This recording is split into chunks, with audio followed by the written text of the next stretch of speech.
Hello बच्चों, welcome back to विज्ञान institute. बेटा, जो लास्ट लेक्चर था हमारा उसमें हम लोगों ने क्या किया था, उसमें हम लोगों ने इलेक्ट्रिक फ्लक्स के बारे में डिस्कस किया था, राइट।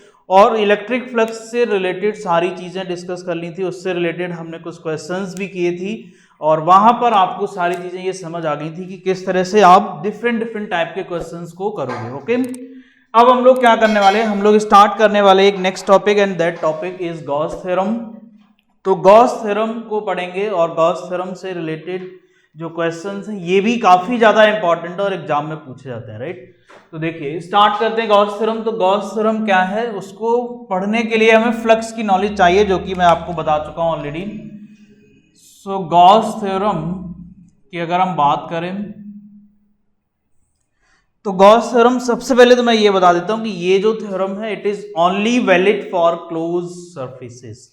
ठीक है, अगर मेरा चार्ज क्लोज्ड है तभी आप इस थ्योरम को अप्लाई कर सकते हो, विदाउट क्लोज चार्ज आप अप्लाई नहीं कर सकते हो। So first thing is that कि चार्ज हमारा कैसा होना चाहिए, क्लोज्ड होना चाहिए, that is the necessary thing. ठीक है, चार्ज हमारा क्लोज्ड होना चाहिए। अच्छा, अब अगर चार्ज क्लोज्ड है तब आप गॉस थ्योरम किस तरह से अप्लाई करोगे, तो पहले हम इसका स्टेटमेंट समझेंगे एंड देन हम इसके एप्लीकेशंस भी समझेंगे, राइट। तो स्टेटमेंट क्या कहता है कि अगर हमारे पास एक कोई क्लोज चार्ज है, राइट, सपोज करो यहां पर कोई चार्ज है और ये किसी सरफेस से क्लोज्ड है, ठीक है। If it is close then the electric flux जो इसमें से पास हो रहा होगा, किसमें से, इस सरफेस में से जो पास हो रहा होगा, इलेक्ट्रिक फ्लक्स मींस जो फील्ड लाइंस पास हो रही होंगी, इनका जो नंबर होगा, ये जो फील्ड लाइंस होंगी हमारी, ये क्या होगा, ये इसने बोला कि these number of field lines will be enclose charge divided by epsilon not. ठीक है, enclose charge divided by epsilon not. ये कब अप्लाई करोगे, जब हमारा चार्ज फ्री स्पेस में रखा है, फॉर फ्री स्पेस। ठीक है, सो इलेक्ट्रिक फ्लक्स जो होगा हमारा, ये क्या होगा, it is given as this. अच्छा, इसको हम क्या लिखेंगे, इस फाई को क्या लिखेंगे, ऐसे भी लिख सकते हैं, ई dot D A close integral. Close integral कर रखा है क्यों क्योंकि आपको पता है ये लूप कैसा होना चाहिए, क्लोज होना चाहिए, सरफेस कैसा होना चाहिए, क्लोज होना चाहिए। So enclose charge divided by epsilon naught, that is the statement of Gauss theorem. सो क्या लिखोगे, according to this theorem, according to this theorem,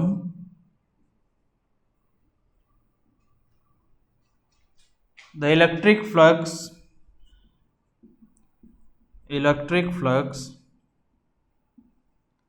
passes through any closed surface is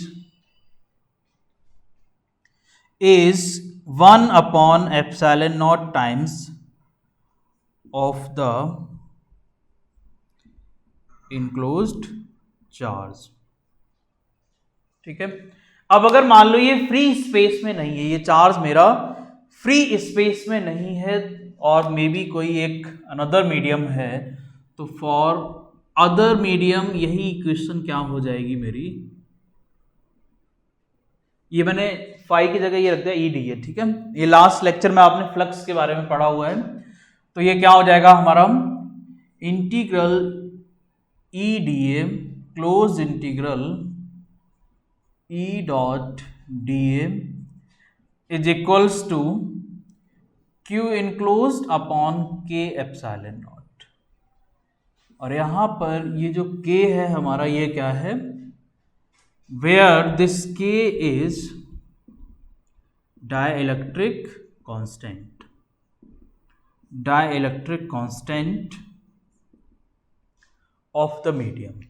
ठीक है, तो ये वाला फॉर्मूला आप लगाओगे किसके लिए, जब आपके पास चार्ज कहाँ रखा हो, चार्ज आपका बेसिकली किसी अनदर मीडियम में रखा हो अदर देन फ्री स्पेस और वैक्यूम, ठीक है, तो आप ये लगाओगे। तो ये स्टेटमेंट क्लियर है, बहुत सिंपल थ्योरम है। तो हम ये भी कह सकते हैं, अब भाई इलेक्ट्रिक फ्लक्स क्या है, electric flux is basically number of field lines. तो नंबर ऑफ फील्ड लाइंस अगर आपसे बोले तो क्या होगी, नंबर ऑफ फील्ड लाइंस कैसे निकालोगे आप, कि जो चार्ज आपको गिवन है उसको एप्सिलॉन नॉट से डिवाइड कर दो, आपको पता चल जाएगा किसी भी जो इनक्लोज सरफेस होगा उससे हमारा कितनी number of field lines pass हो रही है, कितना फ्लक्स पास हो रहा है, ठीक है। चलिए अब हम थोड़ा सा और आगे बढ़े तो इसके एप्लीकेशंस हमें समझने हैं, और एप्लीकेशंस में हम देखते हैं जरा कौन कौन से इसके इंपॉर्टेंट एप्लीकेशंस हैं वो देखेंगे, ठीक है। और एप्लीकेशन करने से पहले हमें क्या बेसिक रिक्वायरमेंट होती है इस थ्योरम को अप्लाई करने के लिए, उसको भी समझेंगे हम, ठीक है। तो एप्लीकेशंस की बात करें तो एप्लीकेशन है क्या, बेसिकली एप्लीकेशन हम क्या कर सकते हैं, एक तो हम फ्लक्स फाइंड आउट कर सकते हैं, ठीक है, जो कि सीधा सीधा स्ट्रेट फॉरवर्ड आपने फॉर्मूले में पढ़ा है कि फाई जो आप निकालोगे ये क्या होगा, Q enclose divided by epsilon not, ये आपका फाई होगा। अच्छा, इसकी हेल्प से हम और आगे क्या कर सकते हैं, तो इसकी हेल्प से हम क्या कर सकते हैं, हम बेसिकली इलेक्ट्रिक फील्ड को कैलकुलेट कर सकते हैं यूजिंग दैट थ्योरम, ठीक है। तो अब हम कुछ कॉन्फ़िगरेशंस लेंगे, चार्ज के कॉन्फ़िगरेशंस लेंगे, और उन चार्ज कॉन्फ़िगरेशंस के लिए हम लोग क्या करेंगे, इलेक्ट्रिक फील्ड को कैलकुलेट करेंगे using this Gauss theorem.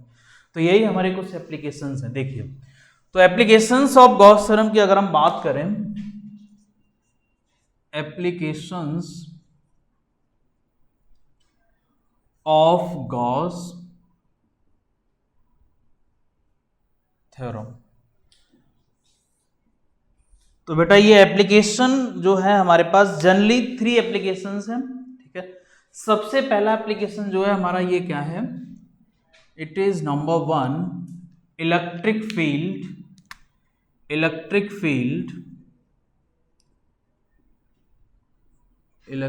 Field due to infinite long charged conductor. एक इन्फिनिटी लॉन्ग चार्ज कंडक्टर होगा आपके पास, उसकी वजह से आपको इलेक्ट्रिक फील्ड निकालना पड़ेगा। अब मैंने आपको बताया था लास्ट लेक्चर में, फील्ड लाइंस का पैटर्न जब मैं पढ़ा रहा था, कि फाइनाइट अगर कंडक्टर है आपका तो वहां पर फील्ड हमारा एंड्स पर क्या होता है, वेरी कर जाता है, सेम नहीं रहता है। दैट इज वाई हम यहां पर क्या लेके चल रहे हैं, इनफाइनाइट लॉन्ग कंडक्टर लेके चल रहे हैं, जिससे कि फील्ड जो है उसके नियर क्या रहे, यूनिफॉर्म रहे। ओके, अब हम बात करेंगे, तो सबसे पहले हम बात करेंगे electric field due to infinite long charge conductor. Then फिर हम लोग दूसरा एप्लीकेशन करेंगे, जो दूसरा एप्लीकेशन है हमारा वो क्या है, electric field due to infinite charged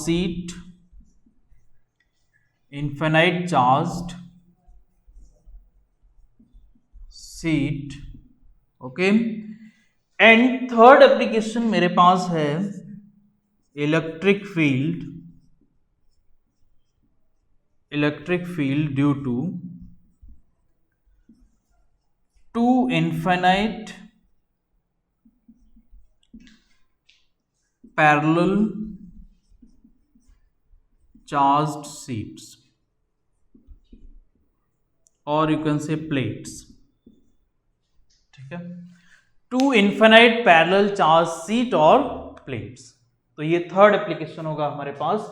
और ये तीनों ही एप्लीकेशन अपने आप में बहुत ज़्यादा इंपॉर्टेंट है, और अभी आप देखोगे कि ये तीनों ही एप्लीकेशन काफ़ी सिंपल भी है, ठीक है। गॉस थ्योरम यूज करके हम बहुत सिंपल तरीके से इनकी जो वैल्यू है इलेक्ट्रिक फील्ड की, इनकी वजह से, ये चार्ज कॉन्फ़िगरेशंस की वजह से, ये हम बहुत सिंपली निकाल सकते हैं, right.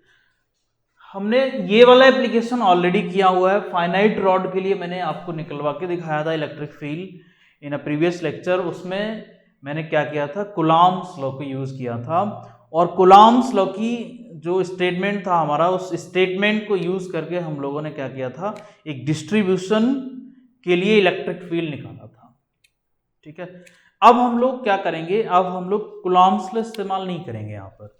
Now we will use Gauss theorem and then we will calculate the electric field. ठीक है, तो देखिए जरा। सो सबसे पहले स्टार्ट करते हैं first application. So we have infinite long charge conductor. तो इसकी लेंथ क्या है, इन्फिनिटी लॉन्ग है ये, इन्फिनिटी लॉन्ग है ये। एक चार्ज कंडक्टर है जो कि इन्फिनिटी लॉन्ग है, तो इसके ऊपर कुछ चार्ज होगा, मैंने मान लिया कुछ पॉजिटिव चार्ज है, and the charge density of this charge is suppose lambda, linear charge density is lambda. So now you have to calculate the electric field near this charge conductor using Gauss theorem. तो बेटा आपको पता है कि Gauss theorem में क्या होता है, गॉस थ्योरम अगर आपको अप्लाई करनी है तो उसके लिए चार्ज मेरा इनक्लोज्ड होना चाहिए, क्लोज्ड होना चाहिए चार्ज, और अगर मेरा चार्ज क्लोज नहीं है तब आप गॉस थ्योरम अप्लाई नहीं कर सकते हो। It means what we have to do, we have to do first enclose that charge. अब इनक्लोज करेंगे तो हमें क्या करना पड़ेगा, एक कोई ना कोई सरफेस ड्रॉ करना पड़ेगा, हाइपोथेटिकल सरफेस ही क्यों ना ड्रॉ करें हम। तो अब इसके चारों तरफ किस तरह का सरफेस ड्रॉ होगा, ये इंपॉर्टेंट पॉइंट है। तो हम जब क्लोज करते हैं, गॉस थ्योरम अप्लाई करने के लिए हमें चार्ज को क्लोज करना पड़ता है। जब हम चार्ज को इनक्लोज करते हैं तो उसके लिए हमें एक सरफेस ड्रॉ करना पड़ता है, और इसी सरफेस को हम बोलते हैं Gaussian surface. This surface is known as Gaussian surface. अब बेटा ये गॉसियन सरफेस ड्रॉ करना बहुत इंपॉर्टेंट चीज है। किस बेसिस पर हम इस गॉसियन सरफेस को ड्रॉ करेंगे ये आपको समझ आना चाहिए। 99% बच्चे नहीं जानते हैं कि गॉसियन सरफेस आपको किस तरह से ड्रॉ करना चाहिए, वो बस याद कर लेते हैं कि हाँ ये वाला है तो ये वाला तो ये, इस तरह से। ठीक है, तो इसके लिए मैं आपको बता देता हूँ गॉसियन सरफेस के लिए मैंडेटरी चीज क्या है। सबसे पहली चीज, हमारा जो सरफेस है ये कैसा होना चाहिए, it must be symmetric, it must be symmetric. अगर मेरा सरफेस सिमेट्रिक नहीं है देन आप वो गॉसियन सरफेस ड्रॉ नहीं कर सकते हो उस चार्ज के अराउंड, उस चार्ज कॉन्फ़िगरेशन के अराउंड। तो क्या होना चाहिए, सबसे पहले गॉसियन सरफेस सिमेट्रिक होना चाहिए। अब गॉसियन सरफेस सिमेट्रिक होने का क्या मतलब है, सिमेट्रिक होने का मतलब हमारा दो बातों से है, दो पॉइंटों से है हमारा। सिमेट्रिसिटी कैसे पता चलेगी, सिमेट्रिक होने का मतलब कि दो इंपॉर्टेंट पॉइंट्स वहां पर होने चाहिए। कि जैसे मान लो मैंने एक सरफेस ड्रॉ किया कि मेरे पास ये एक पॉइंट चार्ज है और इसके चारों तरफ सपोज मैंने एक स्फेरिकल सरफेस ड्रॉ कर लिया, तो अब मुझे चेक करना पड़ेगा कि क्या ये spherical surface Gauss theorem apply करने के लिए करेक्ट है या नहीं है, क्या ये सरफेस मेरा वैलिड है या नहीं है, ये चेक करना पड़ेगा आपको। अब ये चेक कैसे करोगे, तो उसके लिए सिमेट्रिक होना चाहिए ये। और सिमेट्रिक होने का क्या मतलब है, सिमेट्रिक होने के लिए दो इंपॉर्टेंट पॉइंट मैं आपको बता रहा हूं। ठीक है, पहला पॉइंट तो ये है कि जो भी मेरा चार्ज है उस चार्ज से इस सरफेस पर जितने भी पॉइंट्स आ रहे हैं ये सारे पॉइंट्स सेम डिस्टेंस पर होने चाहिए। Means all points on the surface must be at same distance. First point तो ये है जो कि सिमेट्रिक होने के लिए जरूरी है। गॉसियन सरफेस के सिमेट्रिक होने के लिए क्या जरूरी है? पहला पॉइंट कि उस सरफेस पर जितने भी पॉइंट्स आ रहे हों वो सारे पॉइंट्स कैसे होने चाहिए? उस चार्ज कॉन्फ़िगरेशन से इक्वल डिस्टेंस पर होने चाहिए, राइट। दूसरा इंपॉर्टेंट पॉइंट क्या है? दूसरा इंपॉर्टेंट पॉइंट है कि जो एंगल बन रहा हो, एंगल किसके किसके बीच? ये आपका इलेक्ट्रिक फील्ड और एरिया वेक्टर, इलेक्ट्रिक फील्ड और एरिया वेक्टर, वो एंगल मेरा कैसा होना चाहिए? That angle must be same at every point. Angle between electric field and area vector must be same at every point. तो ये दो इंपॉर्टेंट मीन्स कि अगर मैं बोलूं कि यहां पर मैंने एक सपोज एक स्मॉल एरिया कंसीडर किया इलेक्ट्रिक फ्लक्स निकालने के लिए, तो इसका एरिया वेक्टर इधर हो जाएगा आउटवर्ड डायरेक्शन में, और पॉजिटिव चार्ज अगर यहां है तो इलेक्ट्रिक फील्ड इधर ही होगा, थीटा हो गया 0 डिग्री। तो अब ये इस सरफेस के हर पॉइंट पर 0 डिग्री होना चाहिए।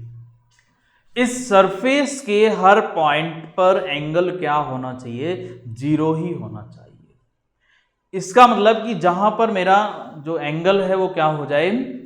सेम आए। मतलब एक ऐसा सरफेस जिसमें सभी पॉइंट्स पर इलेक्ट्रिक फील्ड और एरिया वेक्टर के बीच का एंगल इक्वल है, और सारे पॉइंट्स उस चार्ज कॉन्फ़िगरेशन से इक्वल डिस्टेंस पर हैं। देन वी कैन से कि ये मेरा सरफेस कैसा है? ये मेरा सरफेस सिमेट्रिक है, और अगर ये सिमेट्रिक है then we can say it can be treated as Gaussian surface. It is valid to treat like Gaussian surface. ठीक है, तो ये गॉसियन सरफेस की कहानी समझ आ गई। अब हम लोग यहां पर इस एप्लीकेशन को समझ लेते हैं जरा। ठीक है, तो देखिए जरा इसको कैसे करेंगे हम लोग। तो अब हम लोग समझेंगे electric field due to infinite long charge conductor. Gaussian surface की कहानी आपको समझ आ चुकी है। तो अब जरा देखते हैं कि अब हम यहां पर गॉसियन सरफेस किस तरह से ड्रॉ करेंगे। तो एक चीज मैं और बता देता हूं आपको, ये आप ध्यान में रखना, सिमेट्रिक चीजों में कुछ वेल डिफाइंड शेप्स हैं सिमेट्रिसिटी के लिए, वो मैं आपको बता देता हूं यहां पर। तो अगर आपके पास कोई पॉइंट चार्ज कॉन्फ़िगरेशन दिया है, चार्ज कॉन्फ़िगरेशन कैसा है आपका? पॉइंट चार्ज, देन आप जो गॉसियन सरफेस लोगे वो गॉसियन सरफेस आपका कैसा होगा? That Gaussian surface will be spherical. It will be spherical. Spherical surface हमारा सिमेट्रिक होगा अगर मेरा चार्ज कैसा है? पॉइंट चार्ज है। Okay, second important point is that कि अगर मेरा चार्ज कैसा है? लाइन चार्ज है, लीनियर चार्ज है, देन सिलिंड्रिकल सरफेस अगर आप ले लोगे तो सिलिंड्रिकल सरफेस मेरा गॉसियन सरफेस बनेगा, मतलब वो सिमेट्रिक है। अगर मेरा चार्ज कैसा है? लाइन चार्ज, मतलब एक लीनियर चार्ज डिस्ट्रीब्यूशन है, then you can take cylinder as a Gaussian surface for this charge configuration. और अगर आपका सरफेस चार्ज डिस्ट्रीब्यूशन है, सरफेस चार्ज, या फिर हम ये कह सकते हैं कि वॉल्यूम चार्ज में भी काम करेगा ये, वॉल्यूम चार्ज, तो इन दैट केस हम एक या तो सिलेंडर भी ले सकते हैं, सिलिंड्रिकल भी ले सकते हैं, और हम इसको पैरेललो पाइप्ड भी ले सकते हैं, पैरेललो पाइप्ड भी ले सकते हैं। एंड थर्ड वन इज हम इसको क्यूबिकल भी ले सकते हैं। इट डिपेंड्स, ठीक है, it depends on the volume charge configuration कि वो किस तरह का वॉल्यूम चार्ज कॉन्फ़िगरेशन है। इन जनरल हम अगर बात करें, एक सीट पर हमारा कुछ चार्ज डिस्ट्रीब्यूटेड है तो वो सरफेस चार्ज डिस्ट्रीब्यूशन में आ जाएगा, तो उसमें आप सिलेंड्रिकल ले सकते हो और पैरेललोपाइप्ड ले सकते हो। एक बॉक्स में चार्ज डिस्ट्रीब्यूटेड है तो बॉक्स के लिए आप क्यूबिकल ले सकते हो, there is no issue. Okay, चलिए, तो अब हम अगर बात करें, यहां पर मैंने लाइन चार्ज लिया हुआ है। अब मैं बताऊंगा आपको कि ये सिमेट्रिक कैसे है, ठीक है, सिमेट्रिक कैसे ये भी बताऊंगा मैं।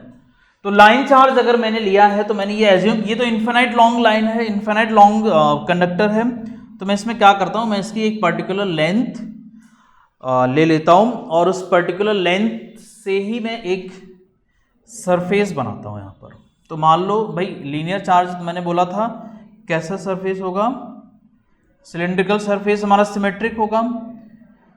तो अब देखेंगे जरा कि ये सिमेट्रिक होगा भी या फिर ऐसे ही बोल दिया था मैंने, अभी आप चेक करना है इसको जरा ध्यान से, ठीक है। तो मैंने ये क्या किया, एक सिलेंड्रिकल गॉसियन सरफेस लिया, okay, that is what cylindrical Gaussian surface. अब इस सरफेस में अगर आप देखो ध्यान से तो 3 सरफेसेस है मेरे, तो यहां पर ये भी बहुत इंपॉर्टेंट बात है, जरूरी नहीं है कि एक सिंगल सरफेस ही मेरा गॉसियन सरफेस हो सकता है उस चार्ज को मुझे कन्फाइंड कराने के लिए, उसको इनक्लोज करने के लिए कोई एक सिंगल सरफेस ऐसा हो ही ना जो कि सिमेट्रिक हो सकता है हमें 2, 3, 4 सरफेसेस लेकर, डिफरेंट शेप के सरफेसेस लेकर उसको क्लोज कराना पड़े।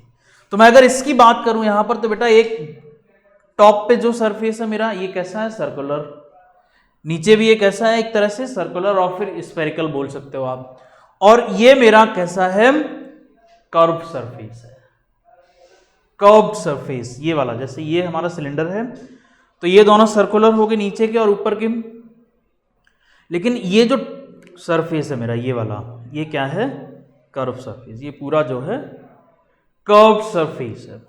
तो यहां पर इसकी सिमेट्री अलग होगी और इन दोनों की सिमेट्री अलग होगी। अलग अलग सिमेट्री चेक करनी है आपको दोनों की, ठीक है, अलग अलग दोनों की सिमेट्री चेक करनी है, तो बेटा ध्यान से समझो। तो भाई पहले हम कर्व सरफेस की सिमेट्री चेक कर लेते हैं। तो मैंने कहा कि यहां पर मैंने एक सरफेस एरिया अगर मैं कंसीडर कर लूं तो उसकी डायरेक्शन तो ये होगी, मान लो कि ये DA1 सरफेस है, सपोज स्मॉल एरिया है DA1, एक मैं यहां पे कंसीडर करूं अगर, तो इस सरफेस का जो हमारा एरिया वेक्टर होगा वो आउटवर्ड, बाहर की तरफ, आउटवर्ड डायरेक्शन अगर मैं इसको DA2 मानूं तो कोई दिक्कत नहीं, मान सकते हैं। सिमिलरली इस वाले सरफेस में, ये कौन सा सरफेस है, दूसरा सर्कुलर सरफेस है, इसमें भी आउटवर्ड डायरेक्शन होगा तो DA3 हो जाएगा हमारा, ठीक है, DA3 हो जाएगा। तो अब हम अगर इसकी बात करें और इसकी तीनों की बात करें कि भाई तीनों में सिमेट्री है कि नहीं है, तो जरा ध्यान से समझना। अगर मैं इसी पॉइंट की बात करूं तो बेटा इस पॉइंट पर इलेक्ट्रिक फील्ड मेरा इसी डायरेक्शन में है, E मेरा इसी डायरेक्शन में, एंगल कितना बन रहा है, एंगल मेरा 0 डिग्री बन रहा है। अगर मैं मान लो इसको यहां ना लेकर यहां ले लेता, या यहां ले लेता, इधर ले लेता, इधर कहीं भी ले लेता, सपोज कि ये मेरा कर्व सरफेस है, अब यहां मैंने एक सरफेस एरिया लिया तो उसका एरिया वेक्टर ये हो गया, इलेक्ट्रिक फील्ड भी इधर ही हो जाएगा, पॉजिटिव चार्ज है अवे फ्रॉम दिस चार्ज। अगर मैं यहां लेता सरफेस तो एरिया वेक्टर इधर हो जाता, इलेक्ट्रिक फील्ड भी इधर ही होगा, सेम डायरेक्शन आ रहा, थीटा 0 डिग्री आ रहा है। यहां लेता मैं तो एरिया वेक्टर इधर, इलेक्ट्रिक फील्ड भी इधर 0 डिग्री। ओके, इट मींस कि अगर हम बात करें तो यहां पर जो हमारा इलेक्ट्रिक फील्ड है और एरिया वेक्टर, इसके बीच का एंगल कितना आ रहा है, 0 डिग्री आ रहा है, और सारे पॉइंट्स पर 0। सिमिलरली यहां अगर मैं देखूंगा तो इलेक्ट्रिक फील्ड इधर ही है, अवे फ्रॉम चार्ज। तो in that case in these surfaces my angle is 90 degree, ये आप देखो 90 डिग्री एंगल है। और अगर ये एंगल 90 डिग्री है तो आप देखो कहीं भी सरफेस ले लेना, ये हर जगह 90 मिलेगा आपको, इट मींस हर जगह पर वो एंगल सेम है। दूसरी चीज, ये पॉइंट्स हमारे जो आप ले रहे हो सरफेस पर, ये सारे पॉइंट्स इस चार्ज से इक्वल डिस्टेंस पर भी है, आप देख सकते हो। It means that configuration, that Gaussian surface is symmetric, ठीक है। और अगर सिमेट्रिक है तो बहुत सिंपल हो गया, क्या करना है, पहला स्टेप सारे सरफेसेस से फ्लक्स निकाल लो। So electric flux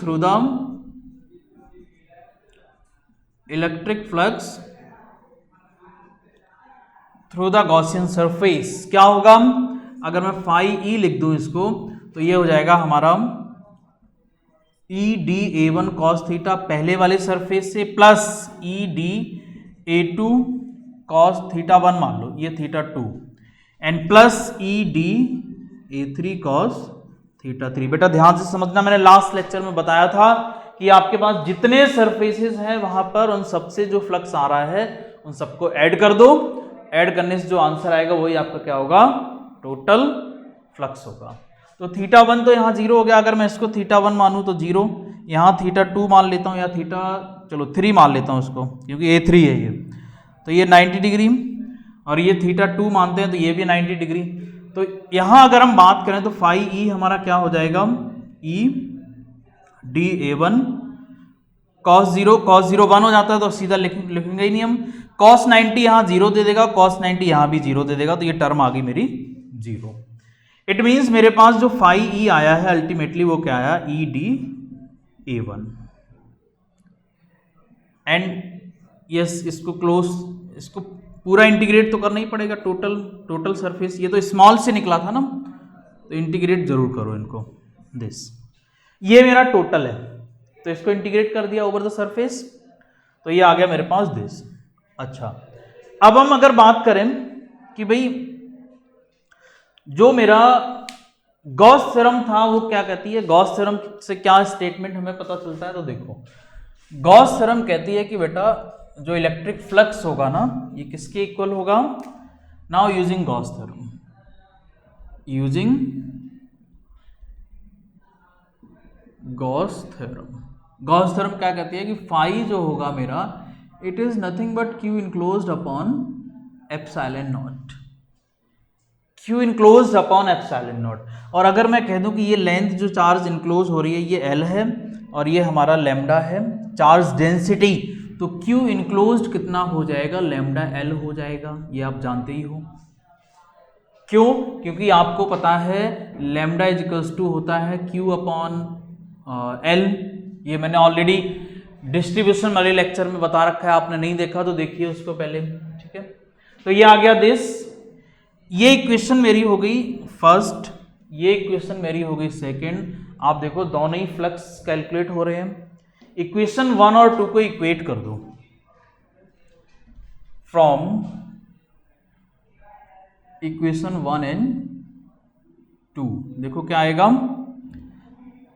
this will be enclose integral E D A one is equals to lambda L upon epsilon naught, और ये ई बाहर आ जाएगा, जब इसको आप इंटीग्रेट करोगे एरिया को ओवर द सरफेस इंटीग्रेट करोगे तो आपको क्या मिल जाएगा, देखो इस पूरे के पूरे कर्व सरफेस का एरिया मिल जाएगा। अभी तो मैं आपने स्मॉल एरिया लेके वैल्यू निकाली, अब इसको इंटीग्रेट करोगे तो पूरा कर्व सरफेस एरिया मिल जाएगा, और ये कर्व सरफेस एरिया पूरा मिल जाएगा। तो देखो जरा ध्यान से क्या आ रहा है answer, this will be E and integrate कर दोगे तो बेटा ये 2 पाई आर एल बन जाएगा। आर क्या है, आर मेरा क्या है, यहां से इस पॉइंट तक की डिस्टेंस है। वैसे ये पॉइंट आपका मैं आउट यहीं ले लेता हूं, ठीक है, दिस लोकेशन पर, तो that distance is R, right. ये टॉप सरफेस पर, बाहर एकदम सरफेस पर तो कहीं भी लोगे सेम डिस्टेंस भी होगा ना पॉइंट, तो ठीक है, तो that distance is R. So this become 2 pi r l and this is lambda l upon epsilon naught, l से l कैंसिल आउट होगा, और यहाँ से आप देखोगे e की वैल्यू क्या मिलेगी, lambda upon 2 pi epsilon not r। ये क्या है, ये आपका इलेक्ट्रिक फील्ड आया है because of this charge configuration, clear, linear charge configuration की वजह से इलेक्ट्रिक फील्ड आया है। तो ये आपने समझ लिया, बहुत सिंपल है, कुछ नहीं है, एक बार रिकैप करके चीजों को देखो इजी वे में और आसानी से समझ आएगा। पहला स्टेप गॉसियन सरफेस बनाओ, दूसरा स्टेप जो normal formula E D A cos theta हमने पढ़ा था उससे इलेक्ट्रिक फ्लक्स निकालो total, and third step Gauss theorem से फ्लक्स निकालो, एंड फोर्थ स्टेप में दोनों को इक्वल कर दो, आंसर आ जाएगा, इलेक्ट्रिक फील्ड आपको मिल जाएगा। तो 4 स्टेप की कहानी है, ठीक है। अब मेरे पास 2 एप्लीकेशंस और बचे हैं, तो इस लेक्चर में हम लोग यहीं पर स्टॉप करेंगे और नेक्स्ट लेक्चर जो होगा उसमें हम लोग बाकी के दोनों एप्लीकेशंस करेंगे एंड देन ये चैप्टर हो जाएगा फिनिश। इसके बाद हम लोग एमसीक्यू की कहानी स्टार्ट करेंगे, कुछ हम नॉर्मल क्वेश्चंस भी करेंगे, देन एमसीक्यू बेस्ड जो क्वेश्चंस आ रहे हैं उनको हम लोग बहुत सारे क्वेश्चंस की प्रैक्टिस करेंगे, जिससे कि आपकी टर्म 1 की तैयारी साथ के साथ होती जाए, ठीक है। सो इस लेक्चर में इतना ही है, मिलते हैं नेक्स्ट लेक्चर में। So thank you, have a nice day.